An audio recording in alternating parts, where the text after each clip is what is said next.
Welcome back. Today we're going to work on another, seems like it's always Fenders, a Fender polar white player with a maple fingerboard. We're going to find out how good it is and how good we can make it. It's not set up. It's the way the factory sent it out. Although I do think that maybe the neck was at least tweaked. They usually don't come with such a pretty straight neck. Yeah, there's not much in the way of relief. It got strummed a little bit. The original owner didn't play it. There's some like super light pick marks. It's pretty much, there's not a mark on it. It's pretty nice. So with no further ado, the first thing I'm going to do is evaluate it before I do anything to see how good it is. So let's do that. Here is the setup on it. Needs to be cut for sure. 12th fret.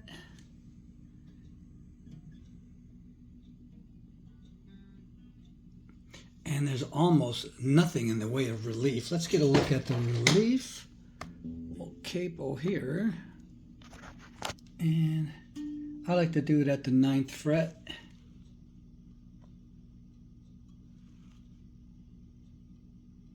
Almost nothing. Pretty close. So it looks like it probably has a pretty decent fret job, but let's go over it with the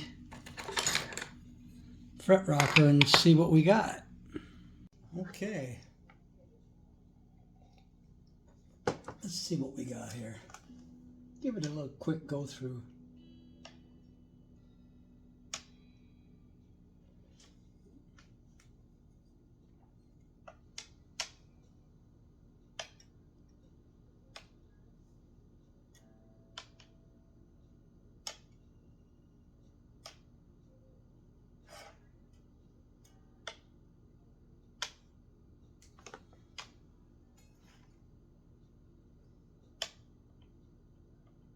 A little bit there.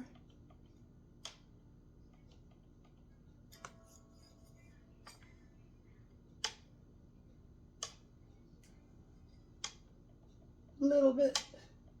A little bit. A little bit. Yeah.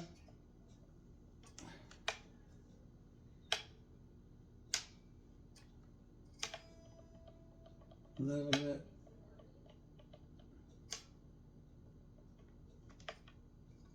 There it's.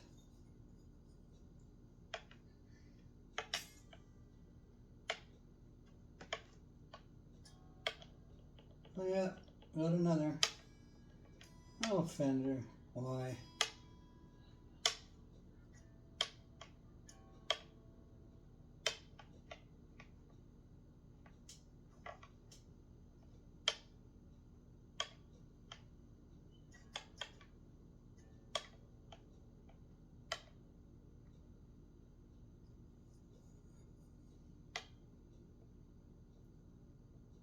A little bit, a little bit, a little bit.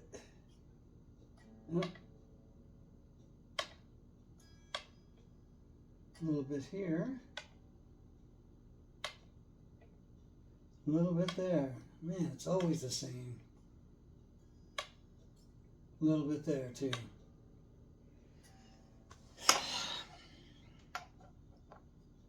And I watched a video where a guy who works on guitars, he was setting up a custom shop Fender, like a $4,000 guitar. He found a bunch of high frets. You'd think I'm a Fender basher. He's right in there with me. Well, really, like after 75 years, when you sell the most guitars, you care the least about the actual fretting and you just do, you know. The last two that I worked on were 25s and sonatas, and the fretting was better. It was definitely better. This one is a 24. So I'm going to find out just how, with my feeler gauge, if any of these are above 2,000. Well, the very first one was over 2,000. So. Here you can clearly see how Fender has tinted the neck with spray. They don't wipe on a tint. They always mix it with the clear coat. You can see some of these frets are starting to push out, protrude. They're starting to sprout. See this one here? See how the clear coat's popped off? Why do they do that? Because they're cheap. They're trying to do 2 steps in one. I find that so cheesy. Like you're not making enough money. And it's from Mexico, so you're even making more money. And you don't even give a gig bag with this. How we can be so cheap? Because of the history. We got the history. It doesn't matter.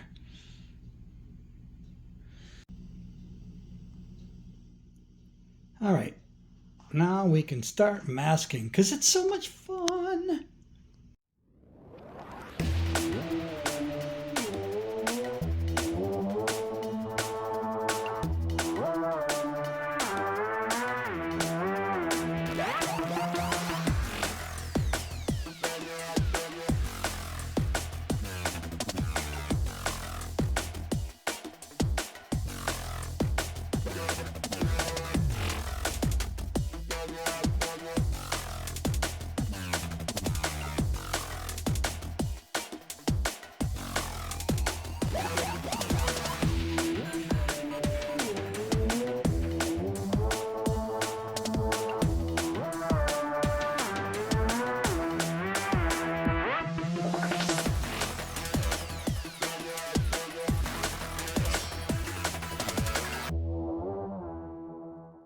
Okay, before I do the masking, I did the edges. What I wanted to do was get rid of all that clear coat. And I wanted to do where the frets were sprouting a little bit. And so I did the edges, but then I did that bevel too. So it's going to be a little more work for me, but it's going to be better for whoever buys this. You see why I charge a little bit near the top of the price list on these guitars? Because I put all this time into it. All right, so now I'm going to mask it off. I really am this time.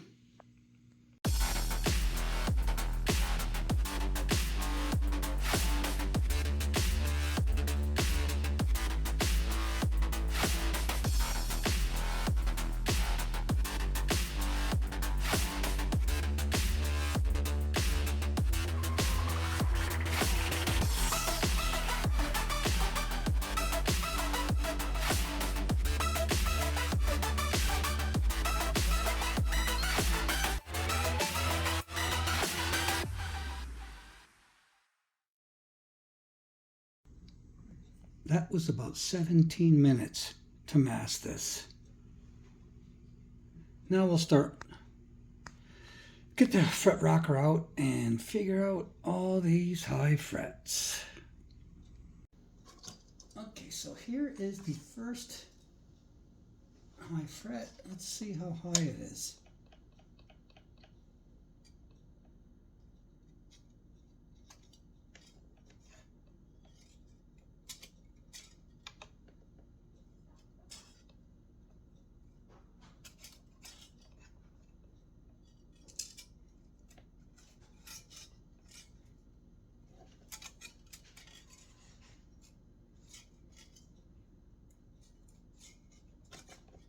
About 2000s here. Yeah, it's about 2000s goes underneath. So that one it's over 2000, so we're gonna have to deal with it. So we'll just mark it here. It's all the way across. And now I'll go up and do the rest. If it's under 2/1000 of an inch, then it's not worth doing.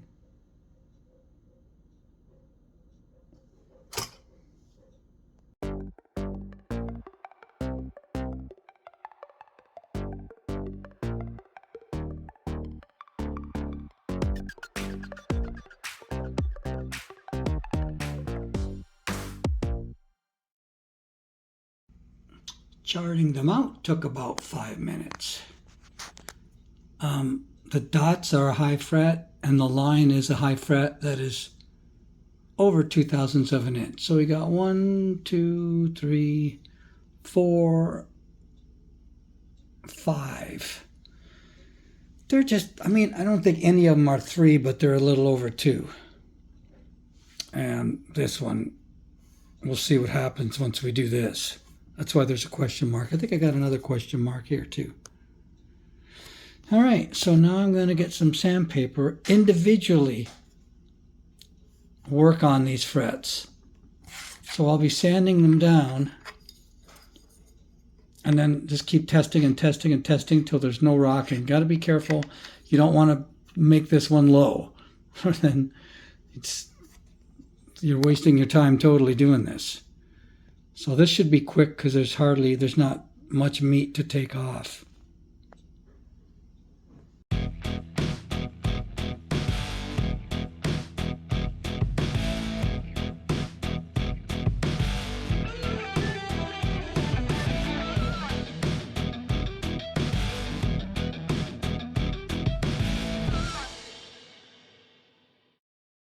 Okay, that was just this one, and it took just almost 5 minutes. So I've got 1, 2, let's see, 5, 10, 15, 20, 25. Okay, all the high frets are taken care of, and they weren't really bad. I mean, some of them were a little over 2/1000 of an inch. I wish there wasn't any, but I'm going to take my 9.5 inch radius and go up to 3,000. I'll do all the edges too. And then we'll do some polishing.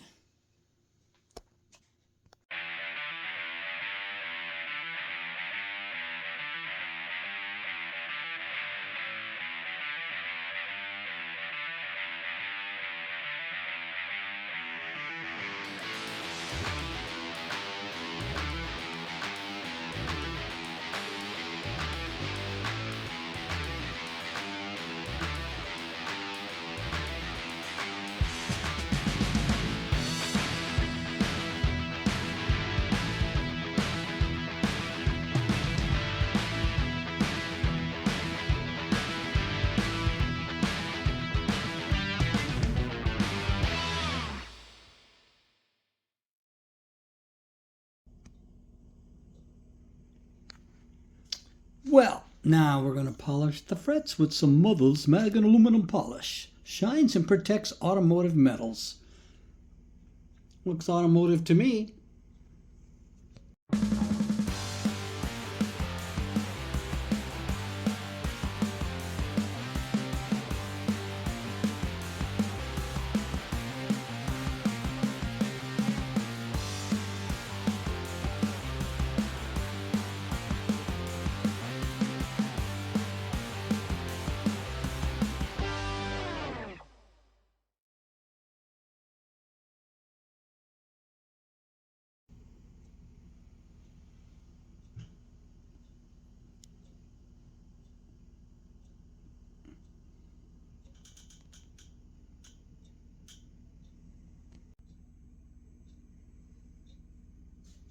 All right, now we will string this baby up.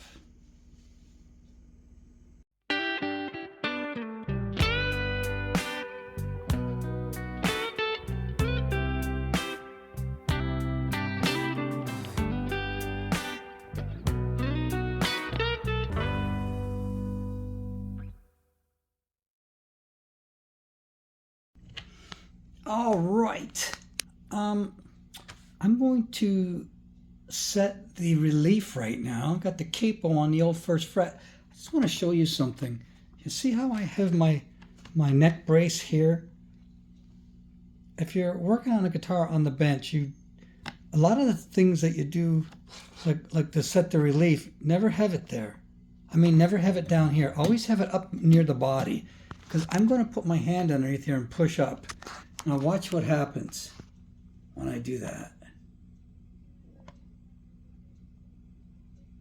See how the strings go up? Because you're putting a bow in the neck. I'll try to be real steady here.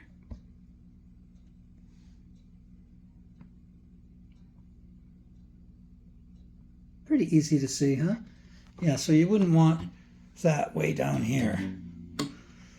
And I know there's not a lot of relief. Let's see if I can do this. I always do it at the 9th fret. Oh, that's not much at all. Try it over here. That's not bad though. That's pretty good. Could probably go a little bit less. Okay. Tighten her up a little bit. Okay.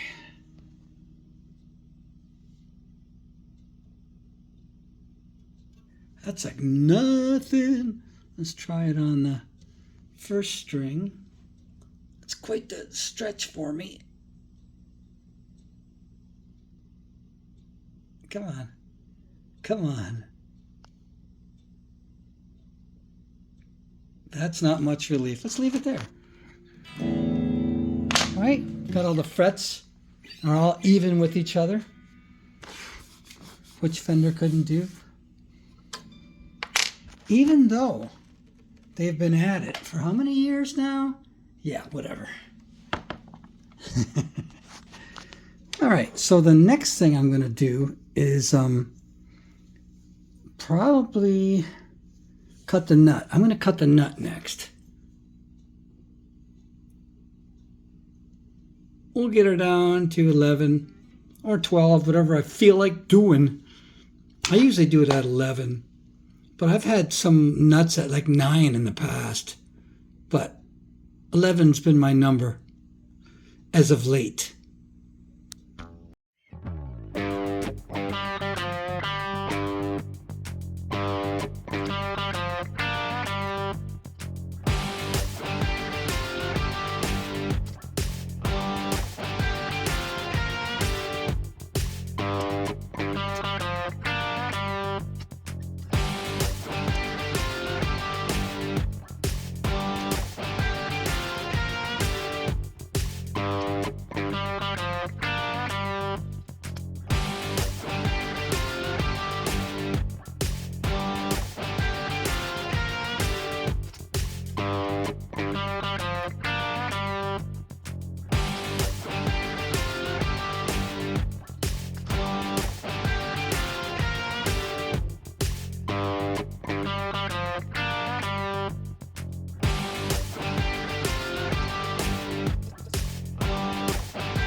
Twelve thousandths of an inch. Okay, now I can check out the action. I'll mess around with the action, get it to where it's going to be, then intonation time. Isn't that exciting? It's intonation time. Okay, the intonation is perfect on the first 5 strings. Here's the 6th string. And at the 12th fret, it's so sharp, so that means the saddle's got to go that same direction. So I'm going to loosen the pitch a little bit because I think this has got to go quite a ways.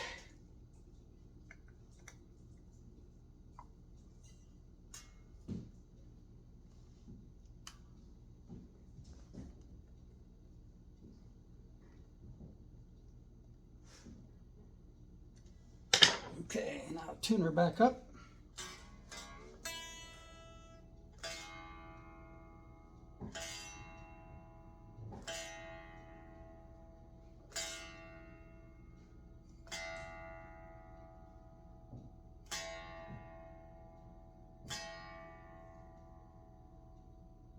Twelfth fret.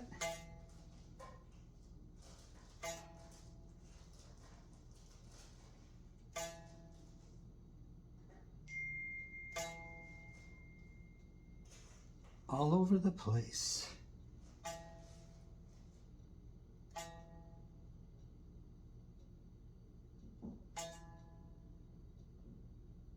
I'm going to call that good.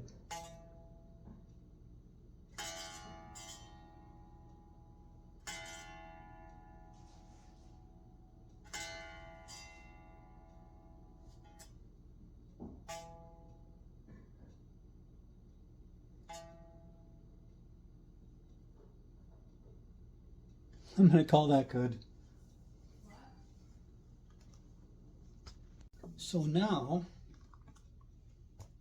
I'll do those chords I like to do.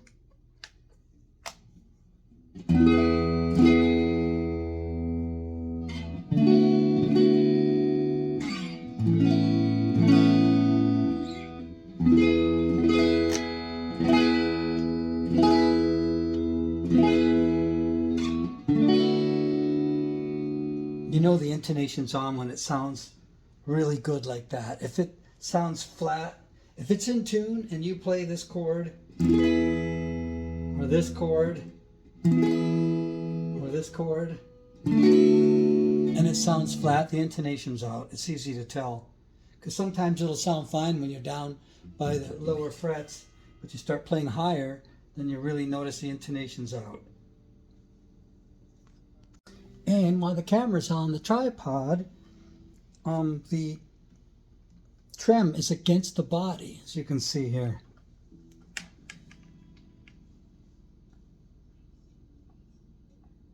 And the springs in the back, that is a nice cavity. Look how nicely they painted the guitar and then they routed it out afterwards.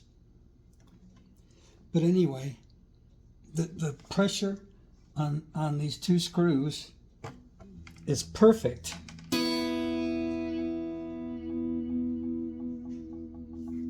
you hear that? There's a little knocking sound when I do it. I don't know if you can hear that. Let's try it again.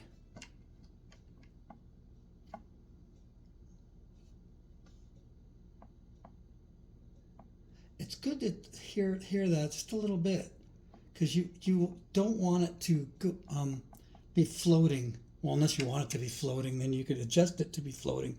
But this way, it always stays in tune, and you can still. And it's just a little bit of pressure.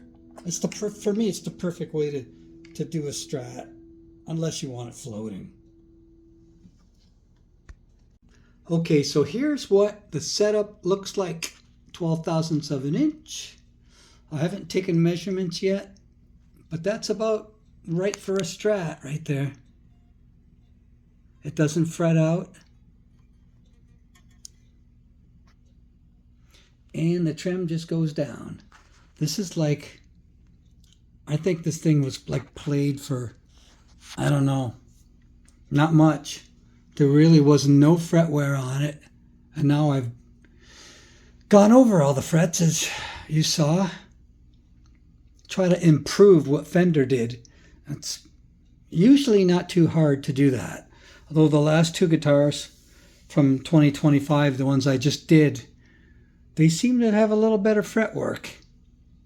Although this one's not terrible. It certainly wasn't perfect, but it wasn't terrible either. It's not like the high frets were like super high. I probably could have just left them. But some of them were over 2,000ths. I don't think any of them were 3,000ths, but just a hair over 2,000ths, which really is not much. So that's it. Yeah, I think the guy strummed this a little bit and that was it. I have not found any scratches, dings, dents the slightest little bit of pick marks there, but they were definitely the original strings. You could tell how they were wrapped.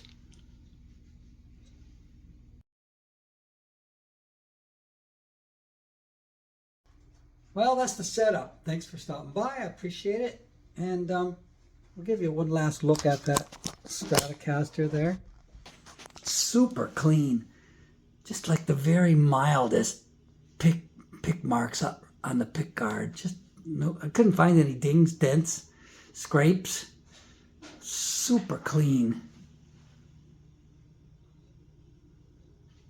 Can't say the same for this guitar, but I think that's my keeper Strat there. But anyway, that's it for today. Take care and have a great day.